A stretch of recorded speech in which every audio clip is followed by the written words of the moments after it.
اور اگر وہ ایمان لاتے اور پرہیزگاری کرتے تو اللہ کے ہاں سے بہت اچھا صلہ ملتا.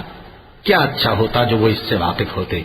اے اہل ایمان، گفتگو کے وقت پیغمبر صلی اللہ علیہ وآلہ وسلم سے رائنا نہ کہا کرو، انظرنا کہا کرو، اور خوب سن رکھو، اور کافروں کے لیے دکھ دینے والا عذاب ہے.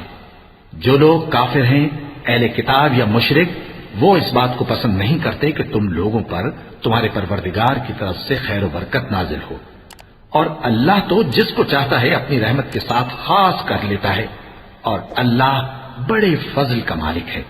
ہم جس آیت کو منسوخ کر دیتے یا اسے فراموش کرا دیتے ہیں تو اس سے بہتر یا ویسی ہی اور آیت بھیج دیتی ہیں. کیا تم نہیں جانتے کہ اللہ ہر بات پر قادر ہے؟ کیا تمہیں معلوم نہیں کہ آسمانوں اور زمین کی سلطنت اللہ ہی کی ہے، اور اللہ کے سوا تمہارا کوئی دوست اور مددگار نہیں.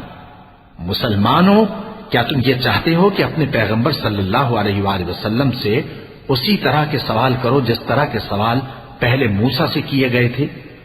اور جس شخص نے ایمان چھوڑ کر اس کے بدلے کفر لیا تو یقیناً وہ سیدھے رستے سے بھٹک گیا. بہت سے اہل کتاب اپنے دل کی جلن سے یہ چاہتے ہیں کہ ایمان لا چکنے کے بعد تم کو پھر کافر بنا دیں، حالانکہ ان پر حق ظاہر ہو چکا ہے. تو تم معاف کر دو اور درگزر کرو یہاں تک کہ اللہ اپنا دوسرا حکم بھیجے. بے شک اللہ ہر بات پر قادر ہے.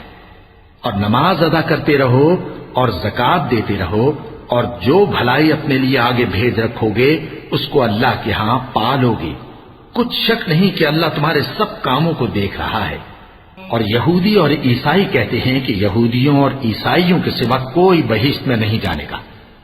یہ ان لوگوں کے خیالات باطل ہیں. اے پیغمبر، ان سے کہہ دو کہ اگر سچے ہو تو دلیل پیش کرو. ہاں، کیوں نہیں؟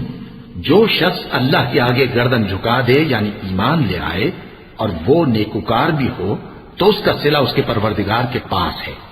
اور ایسے لوگوں کو قیامت کے دن نہ کسی طرح کا خوف ہوگا اور نہ وہ غمناک ہوں گے.